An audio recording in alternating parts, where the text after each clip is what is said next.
Le rendez-vous de Sun City en Afrique du Sud est connu pour son caractère inclusif. Une des recommandations de Joseph Kabila Kabange, lui qui avait l'impérium du pouvoir, malgré les contestations qui fusaient de toutes parts. Il n'était pas question de laisser une frange de la population en marge de ces consultations de la dernière chance pour l'ère post-maréchal Mobutu Sese Seko.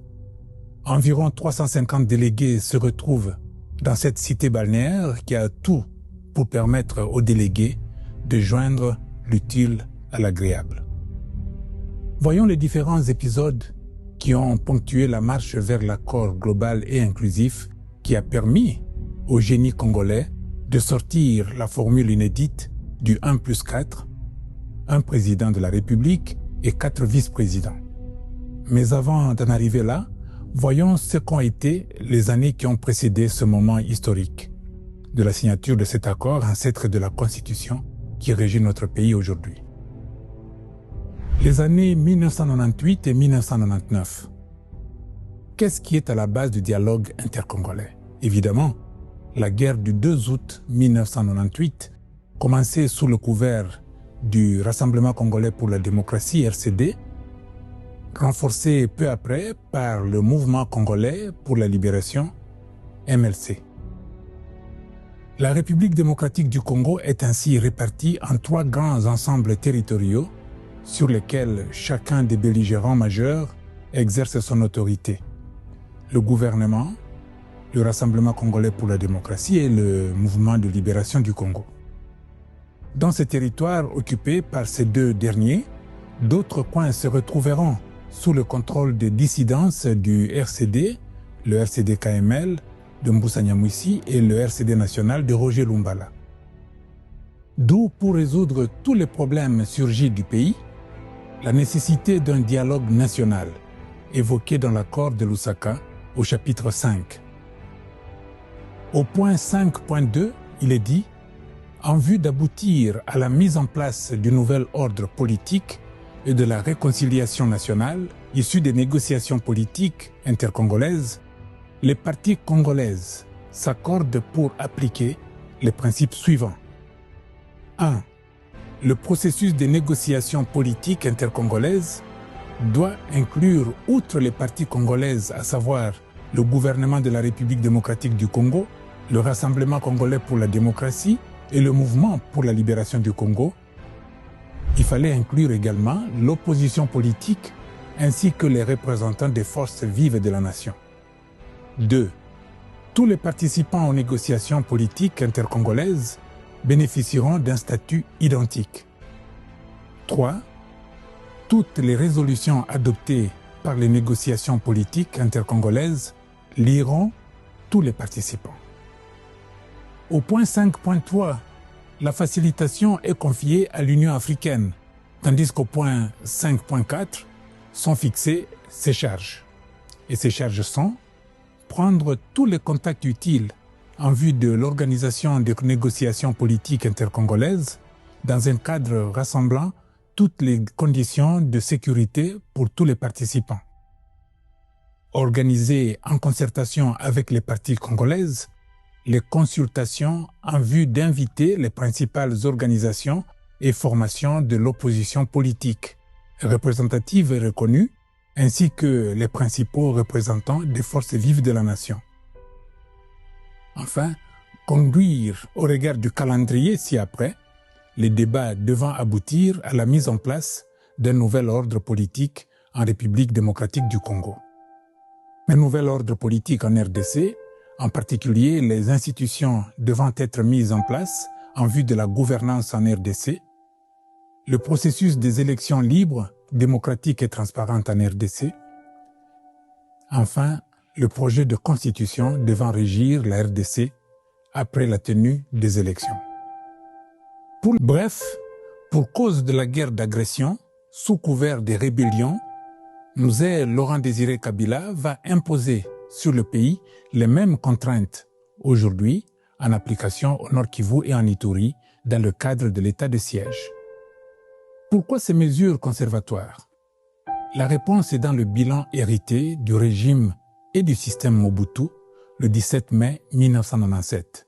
En voici un étalage partiel en 7 ans de transition à dater du 24 avril 1990.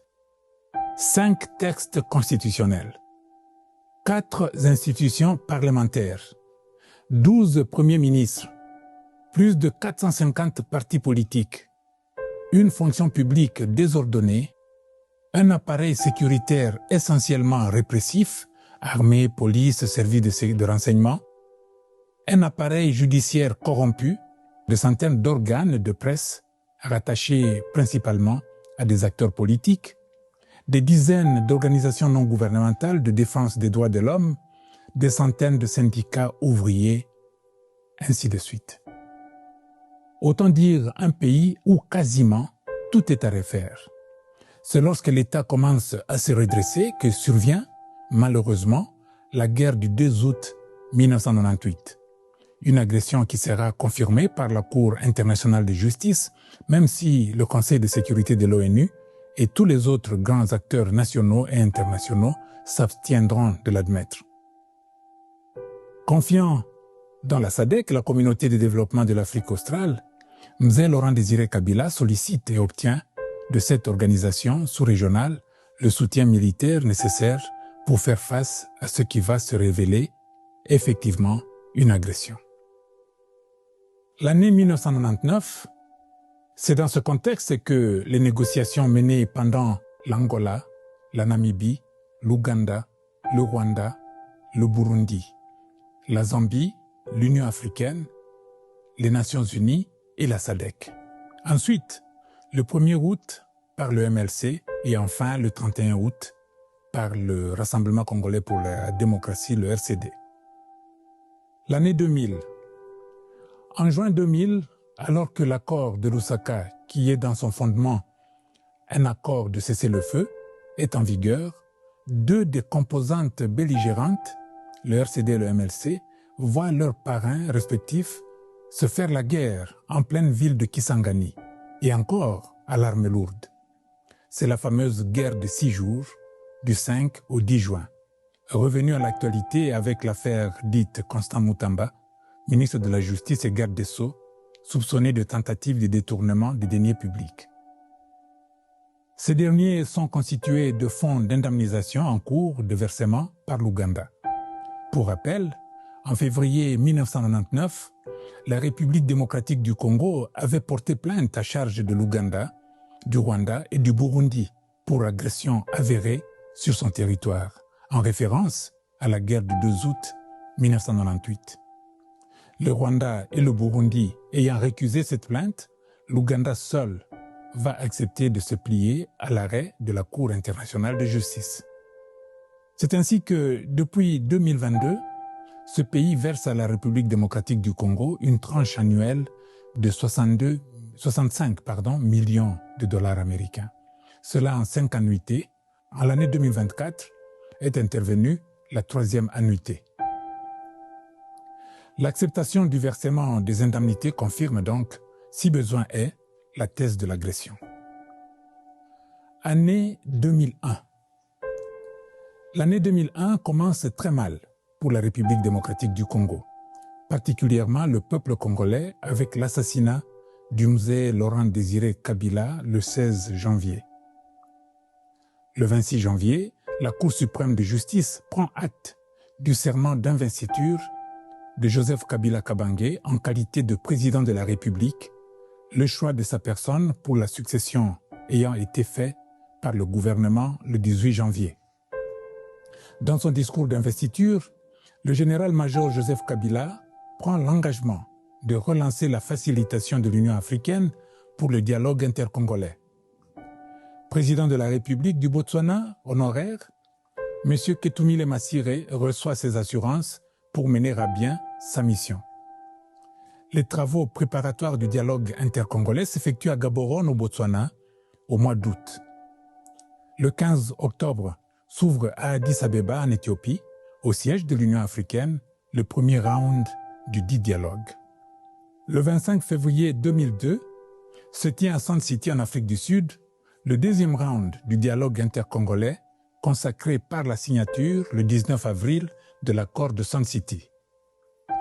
Sont désignés à cette occasion président de la République, M. Joseph Kabila Kabange, président du Parlement, poste laissé au Rassemblement congolais pour la démocratie, et Premier ministre, chef du gouvernement, M. Jean-Pierre Bemba Gombo.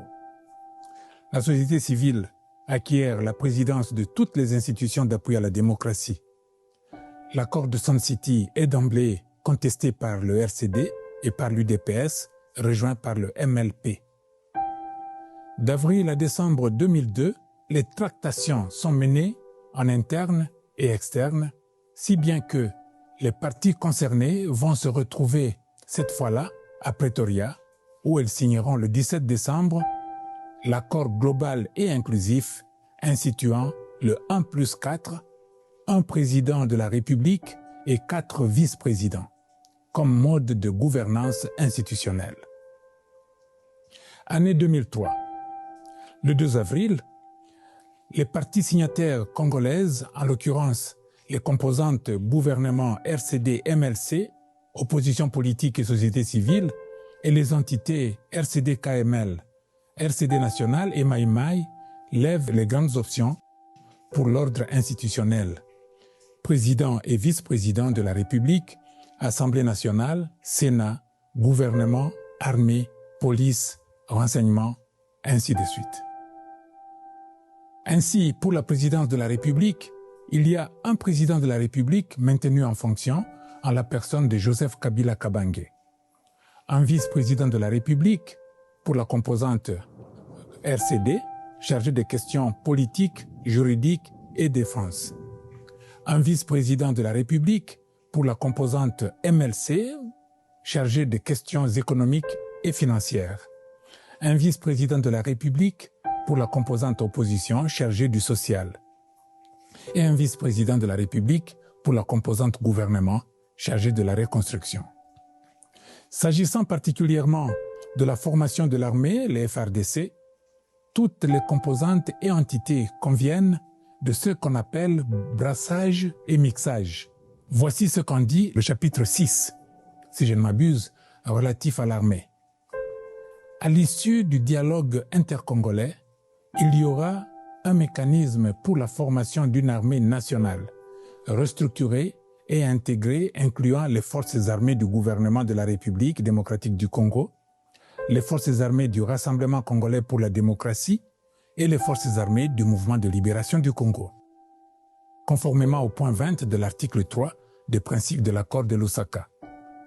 Dans un souci de paix, d'unité et de réconciliation nationale, le mécanisme précité devra inclure le RCD-ML, le RCD national et les Maïmaï, selon les modalités à définir par les institutions politiques de la transition issues du dialogue intercongolais. Une réunion des états-majors FAC, Forces armées congolaises, Rassemblement congolais pour la démocratie, Mouvement de libération du Congo, Rassemblement congolais pour la démocratie nationale de Roger Lumbala, et puis Rassemblement congolais pour la démocratie ML de Mbusa Nyamwisi, ainsi que les Maïmaï, sera convoquée avant l'installation du gouvernement de transition. Elle procédera à l'élaboration du mécanisme militaire. Dans un souci de paix, d'unité et de réconciliation nationale, le mécanisme précité devra inclure le RCD-ML, le RCD-N et les Maïmaï, selon des modalités à définir par les institutions politiques de la transition issues du dialogue intercongolais. Une réunion des états-majors Forces armées congolaises, RCD, MLC, RCD-N, RCD-ML et Maïmaï sera convoquée avant l'installation du gouvernement de transition. Elle procédera à l'élaboration du mécanisme militaire chargé de la formation des autres états-majors jusqu'au niveau des régions militaires. Il est indiqué, s'agissant de la désignation du vice-président pour la composante opposition, de rappeler l'acte posé par le président de la République, Joseph Kabila Kabange, en envoyant en Afrique du Sud le pasteur Daniel Ngoï Mulunda avec son avion pour en ramener M. Étienne Tshisekedi, pressenti vice-président de la République. L'avion va rester 4 jours sur le tarmac à attendre l'opposant, drapé dans son refus. Voilà pourquoi, lorsque la transition 1+4 commence le 30 juin 1993, M. Étienne Tshisekedi est remplacé plutôt par M. Zaidi Arthur Ngoma. Deux personnes, deux approches diamétralement opposées. Même si comparaison n'est pas raison, on se retrouve aujourd'hui devant deux hommes d'État, Joseph Kabila Kabange et Félix Antoine Tshisekedi Tshilombo, ayant deux approches différentes dans la recherche des négociations qui se posent au pays. Autant Joseph Kabila Kabange est souple dans la sienne, autant Félix Antoine Tshisekedi Tshilombo est radical dans la sienne aussi. Joseph Kabila Kabange, militaire de son État, ayant conscience du prix de la guerre, s'engage facilement dans le dialogue pour épargner la population des affres de la confrontation armée. Félix Tshisekedi Antoine, civil de son État, n'ayant pas conscience du prix de la guerre, est visiblement à la recherche des victoires militaires sur le terrain, et ce, par essai et erreur. Après avoir détruit le corps d'armée, qu'étaient les forces armées de la République démocratique du Congo, il se lance dans le recrutement des forces négatives qui sèment la terreur dans les Kivu et leur collent le sobriquet de Wazalendo. Il s'appuie et enrôle dans notre armée nationale les forces démocratiques pour la libération du Rwanda, les FDLR, ceux-là même qui ont commis le génocide de 1994 dans ce pays.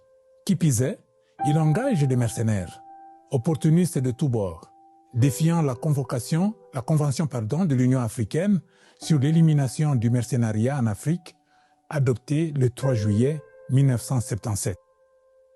Et toutes les initiatives du Conseil de sécurité des Nations Unies contre les activités mercenaires en tant que facteur d'insécurité et de déstabilisation en Afrique. Autant Joseph Kabila Kabange perçoit la réalité du terrain dans une sous-région des Grands Lacs où les présidents du Soudan du Sud, de l'Ouganda, du Rwanda et du Burundi sont des hommes rompus dans l'art de la guerre. Autant Félix Tshisekedi Tshilombo semble ne pas y faire attention, allant jusqu'à ignorer qu'à l'exception des chefs d'État de la Tanzanie, de la Zambie et de la République centrafricaine, deux autres restants, Angola et Congo-Brazzaville, sont aussi des militaires. Et quand les deux plus proches, leurs excellences Joao Lourenço et Denis Sassou Nguesso, conseillent aux Congolais le dialogue, c'est qu'ils en connaissent les vertus et les avantages. Voilà donc deux personnes et deux approches différentes. L'un est expérimenté, l'autre est un néophyte dangereux.